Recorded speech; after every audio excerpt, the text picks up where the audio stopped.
Into chapter 4 is about excess and deficiency. It's our first step to really understand what gives us the first balance equation. Is something excessive or is something deficient? And why this is so important for Indonesians.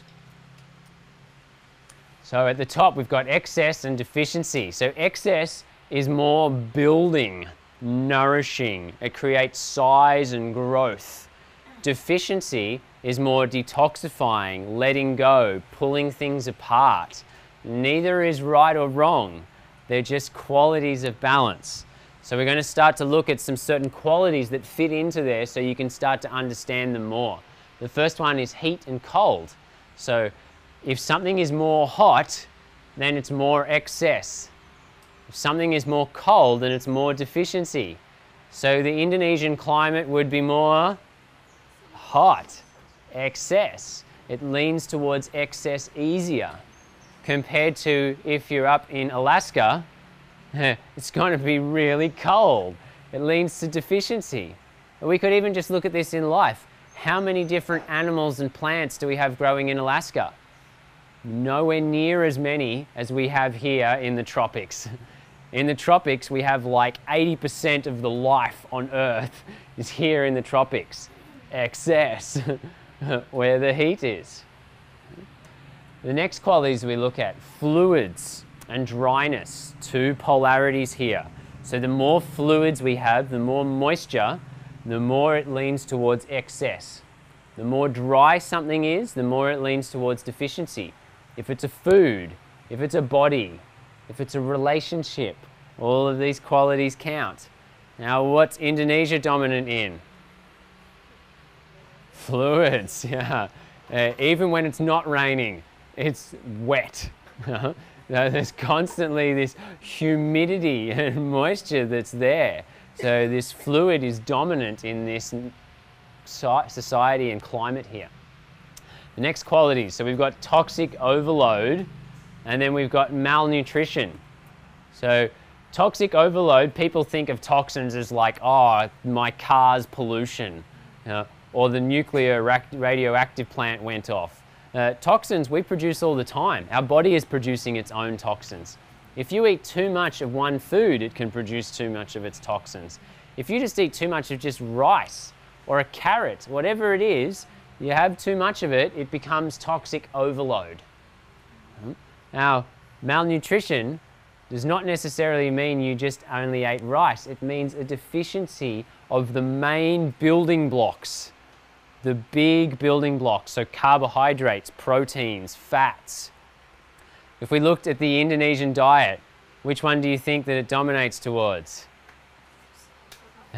Toxic overload. There's a lot more of these heavier, hard to digest foods, the building, nourishing qualities that are there. Rice, meats, oils, fried things. There's far less of the salads, light things. A lot of these people don't think of these as malnutrition, but how much carbohydrate does a salad have? Not much. Now, how much protein does it have? Not much. How much fat does it have?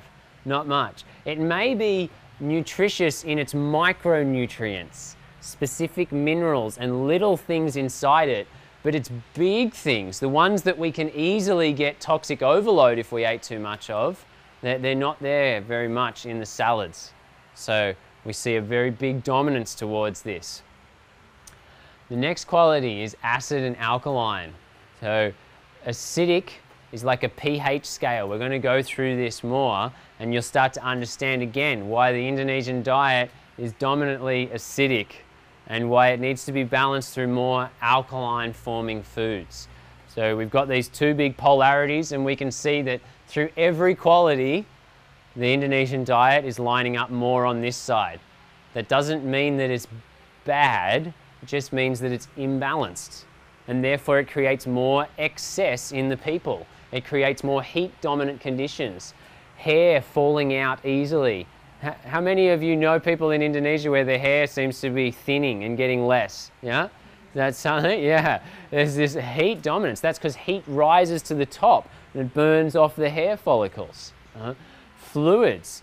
How many of you know people that are very round in their face, seem to have a lot of fluid retention in the body? How many of you know people that are in toxic overload? Cancer conditions, other forms of blockage and congestion.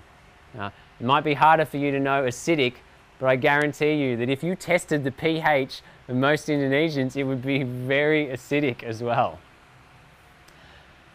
Heat and cold. So these are our first two polarities that we're going to start to learn a little bit about. So what do you think are going to be examples of heat in our diets? Please feel free to be as interactive. What do you think might be a heat-dominant food? What was that? Chili, yeah. So chili is our first and most obvious one. So it's heat because of the qualities inside it, not because of a temperature, because when it exposes to our body, it makes us heating. What might be another heating food? Ginger. Now, this is very common that a lot of people think of what we refer to as the pungent spices as the heating foods. And actually, some of the most heating foods are curries with pungent spices, but generally these curries have also got a lot of oils in them. Now, a lot of hard to digest oils are also heating. Also, red meats are really heating. Fried foods are really heating. So these are the three biggest ones: spicy curries, red meats, fried foods. Very heating foods.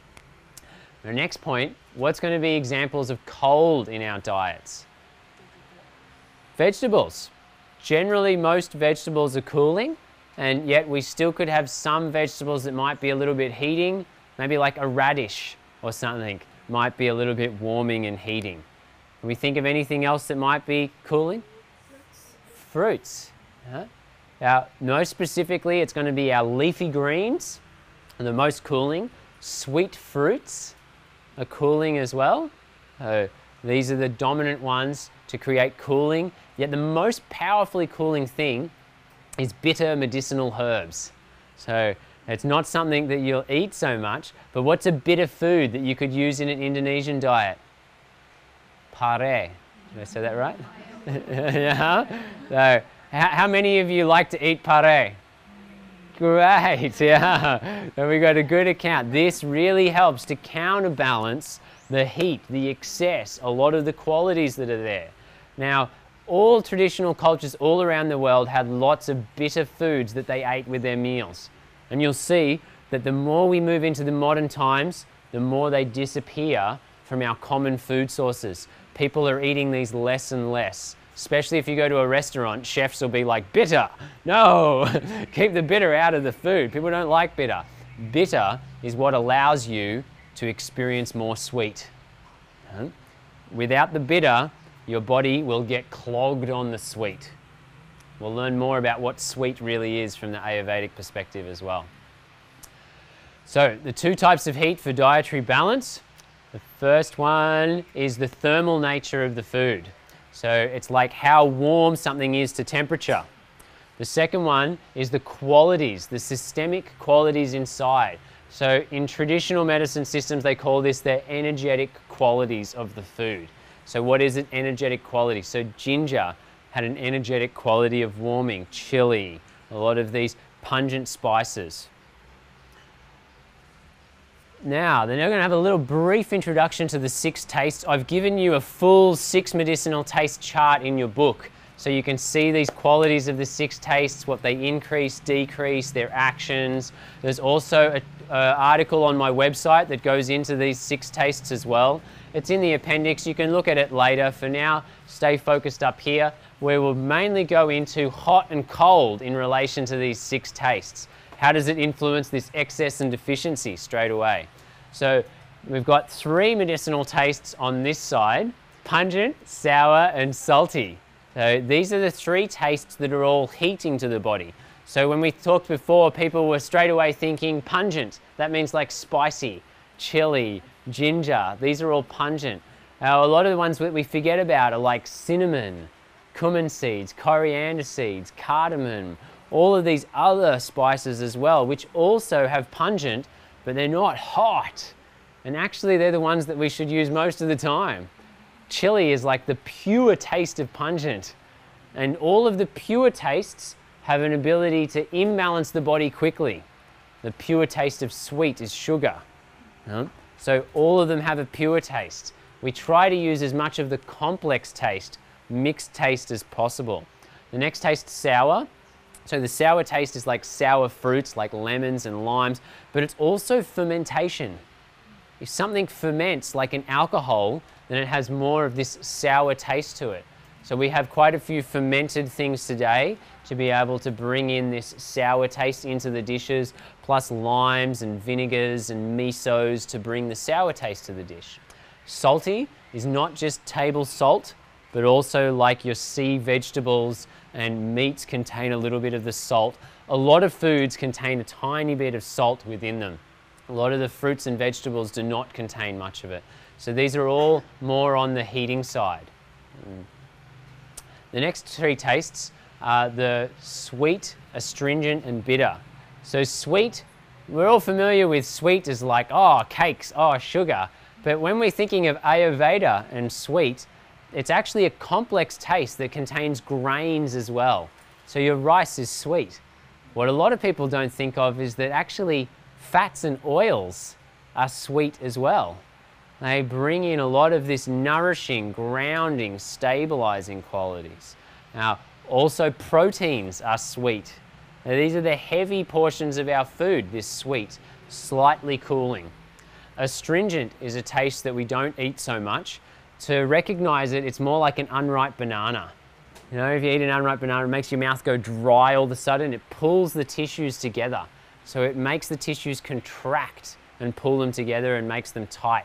It's very good for the digestive tract because our digestive system tends to get loose and get bigger all the time, and gas and other things, and it pulls it all together and makes it tight again.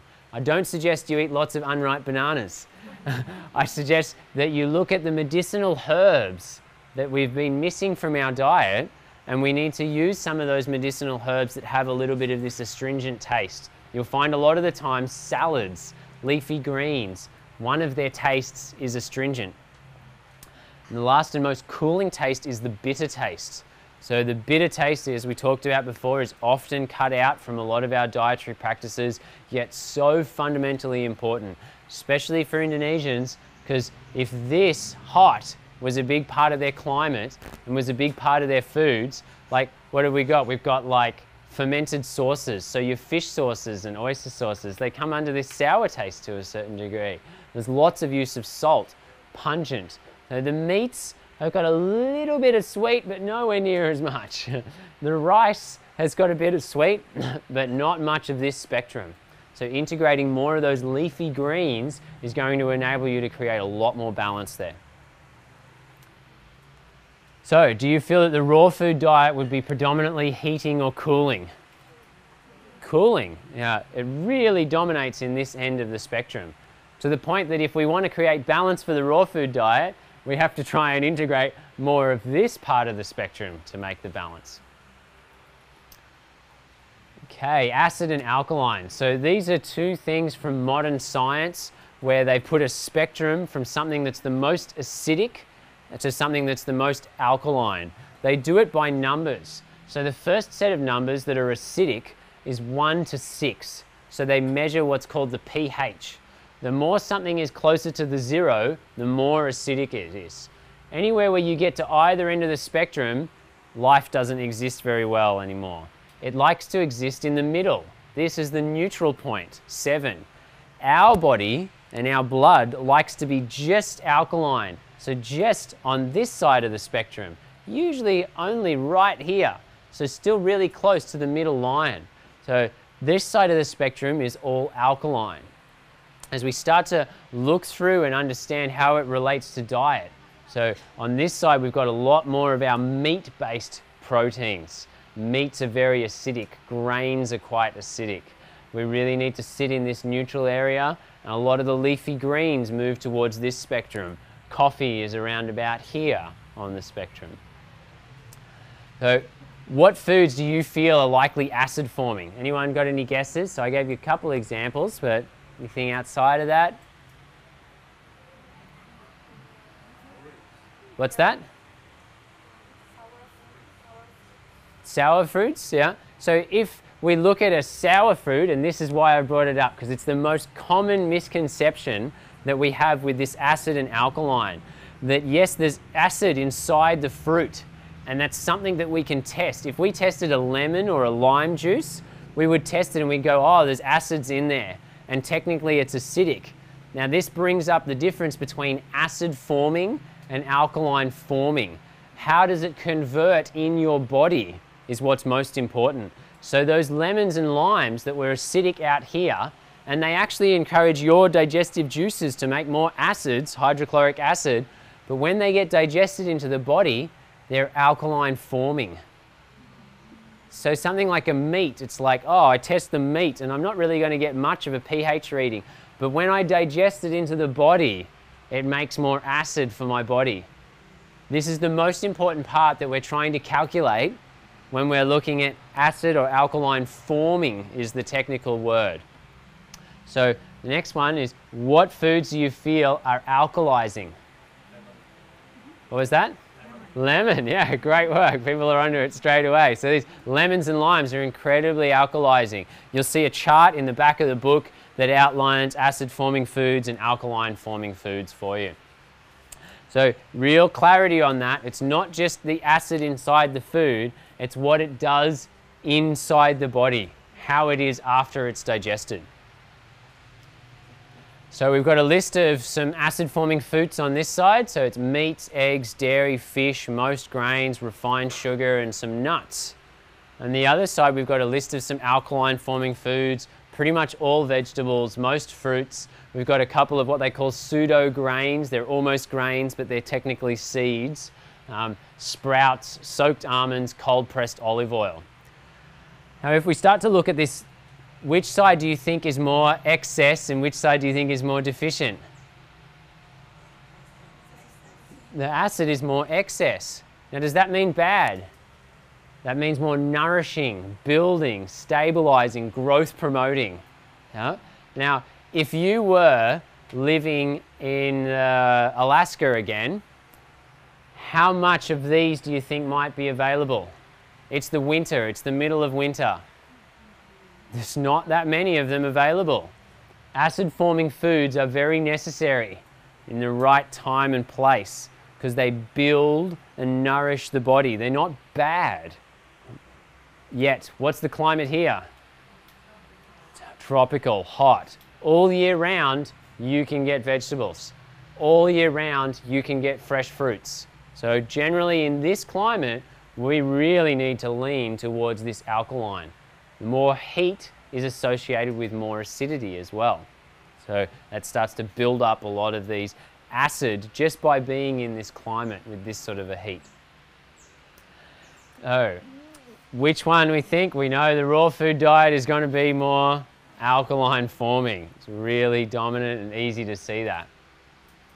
So toxins in the modern lifestyle. A lot of people think of toxins as like pollution, radioactivity, all of the things that are like out there that are going to toxify me.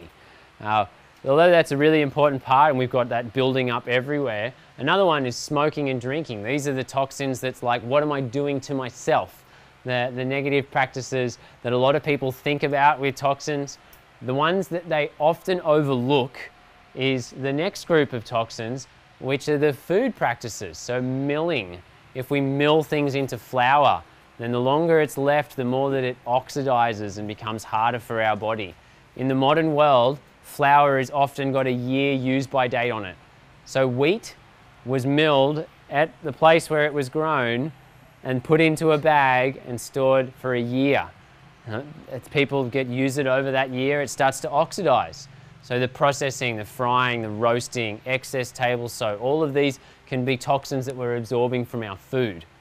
Now, salt causes us to hold on to both heat and fluids in the body. For some people, that may be good. We'll start to look at the people and the times and place, but in this environment, predominantly, you're going to need to limit salt.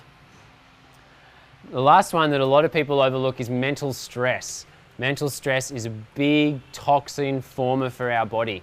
We can produce so many toxins inside our body just from the stress inside our mind. Are really important to take this into account. Now, the raw food diet helps to counterbalance all of these things. So it can really help to bring balance from this side. Excessive or deficient meals. So let's start to look at how we apply this. Our first one, a meat and a salad sandwich with butter. Which side do you think it's going to be on? Excess?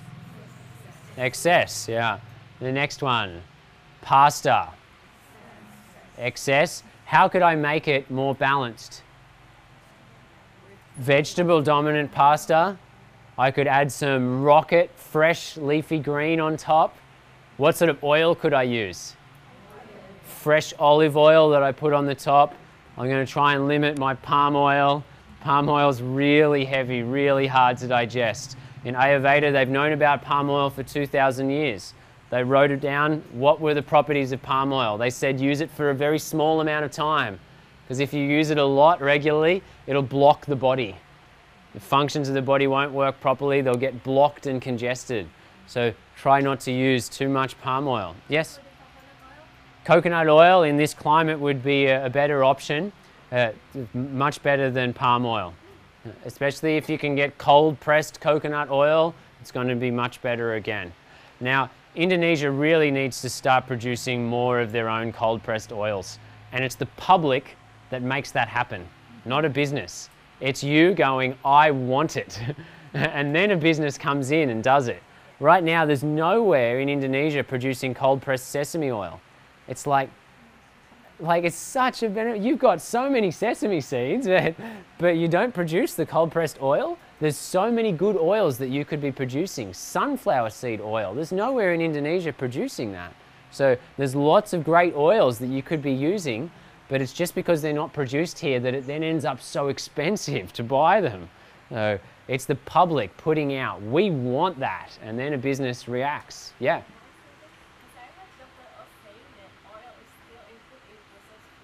Yeah, it's still included. Anything that processes, as far as I'm concerned, if you chop a fruit, it's a process. So if you're squeezing out, that's still a process.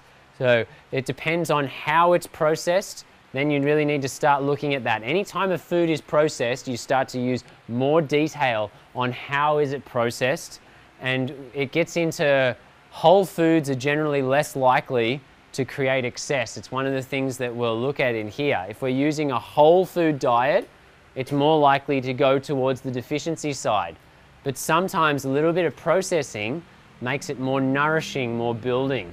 So I wouldn't necessarily say cut out all oils. Especially for certain people, oils are really good. They create the stability. It's our stable fuel is oils. Where sugars, we can only really run on for about an hour and a half after a meal. Fats and oils we can run on for like 5-6 hours. When someone's doing a fast, it's fats and oils that we burn. So we need a lot of these fats, and if you're going towards a raw food diet where you're cutting out meat-based fats, then it likely is going to be even more important for you to have a really good natural cold-pressed oil source.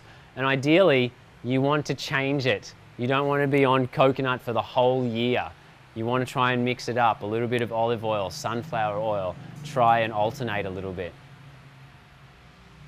In the list of the dosha foods, I've listed some of the oils that are best for which doshas there as well. Processed wheat bix with milk, excess or deficient? Excess. A meat curry, so let's think of like a rendang. Yeah.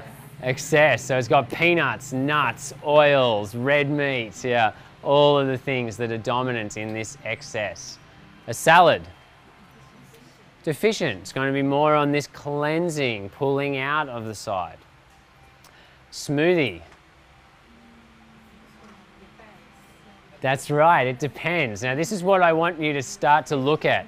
Now this is the classic Ayurvedic answer to everything. When someone says to you, oh, is this good or bad? The Ayurvedic doctor says, oh, it depends. Yeah, that's what I want you to think, that nothing is good or bad.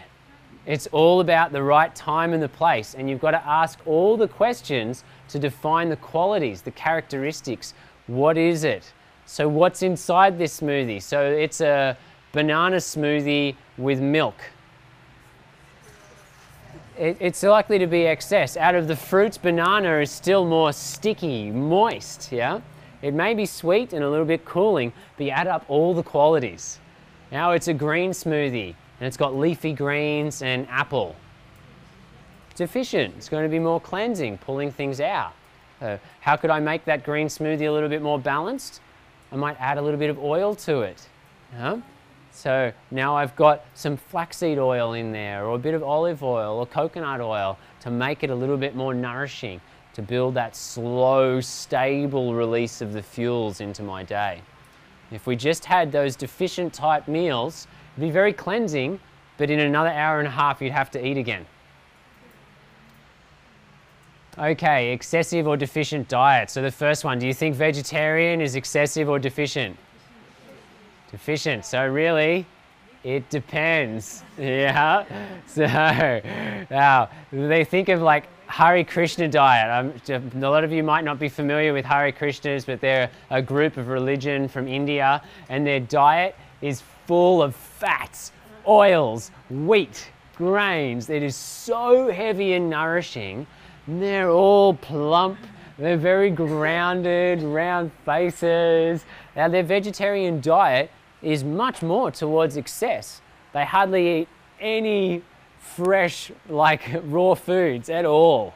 So it depends. How is it that we actually do these diets? So someone could be vegetarian and be really good at building and nourishing. Next one, vegan. What's the vegan diet going to be? It depends.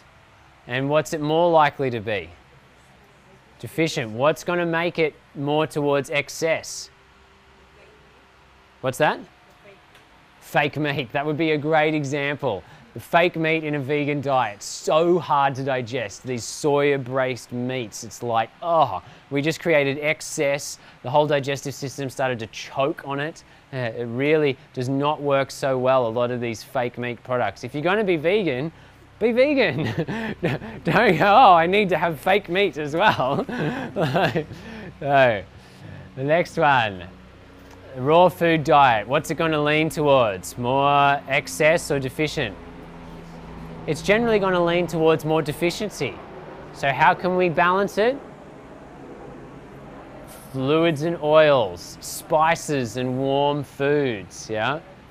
Herbs, a lot of these more nourishing parts of the spectrum to bring it towards the balanced side. You'll see with the meals that we've done today, even the things that are just raw have a lot more of like the seeds in them, oils with them. So if you wanted to eat just raw from what we've outlined today, you could still be closer towards this nourishing spectrum. If you, after the following classes, you feel, no, I need to be even more nourishing, you might have a body type like mine that just burns through life constantly, then you might start to go towards even more of the nourishing foods, integrating a little bit of carbohydrates or other things, some grains. A fruitarian, deficient. Yeah. Now they don't really have many choices to try and make it more excess. Now what could we, in fruits, what do you think might be more towards excess?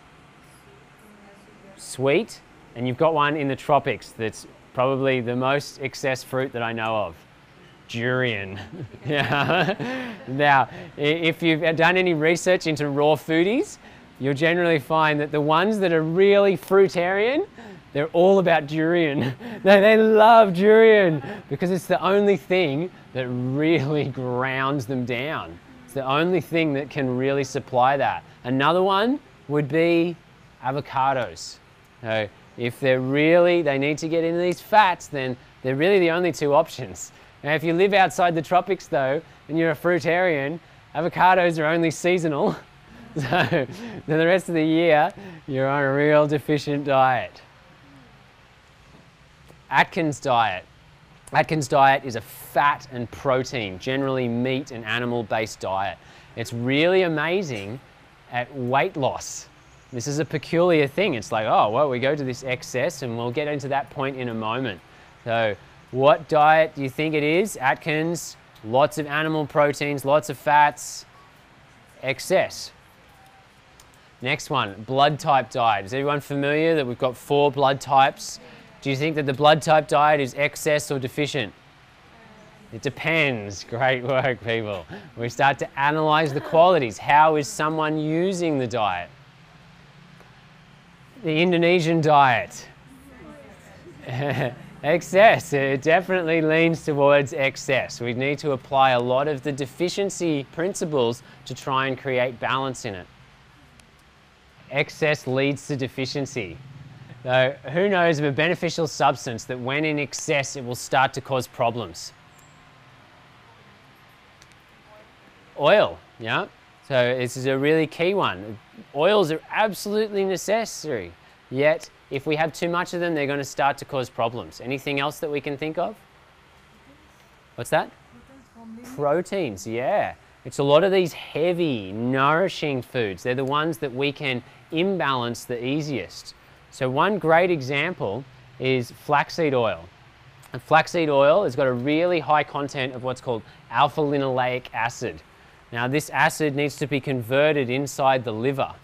So it's converted in the liver into EPA and DHA. Now these specific things are amazing for the nervous system, amazing for the brain. They are so good for our body, absolutely necessary. Yet if we have too much of it, the liver gets overloaded. It can't do its function properly. We'll generally lose all of the other functions that the liver needed to do. The beneficial substance starts to become negative. So if someone had a lot of liver problems already, a lot of skin conditions that were red, then maybe they would have to really limit this supposedly great fat. Maybe only 1 teaspoon a day, whereas someone else might be able to have a lot more. So the Atkins diet is a great example of excess to deficiency. So with this excess to deficiency, we've got like this building with the Atkins. It's like heavy proteins, lots of fats and oils, but we cut out carbohydrates. So excess, they lead in a circle. Excess over here leads to a deficiency over there. And our body runs off carbohydrates. Carbohydrates are not bad. They're the fuel that our whole body runs off. We all run off sugars. So in order to satisfy this, we start to break down a lot of these fats and proteins into sugars so that our body can run. Now that leaves a more excess that the kidneys have to deal with, the byproducts of this diet. The Atkins diet can be great for weight loss and really damaging to the kidneys over time. So then that leads to more deficiency in the energy and they can no longer move because the kidneys weren't functioning. So Chinese medicine really understands this yin and yang. In every bit of yang, there's a little bit of yin. In every bit of yin, there's a little bit of yang. In every woman, there's a little bit of a man. In every man, there's a little bit of a woman. We've all got those qualities inside us, and finding that right balance for the moment is really important. Whole foods are less likely to cause excess. So this is the question that we had before of, are oils processed? The more that it's processed, the easier it is to move towards excess, which also means that it may be easier to move towards nourishing, building, tonifying if that person needs it.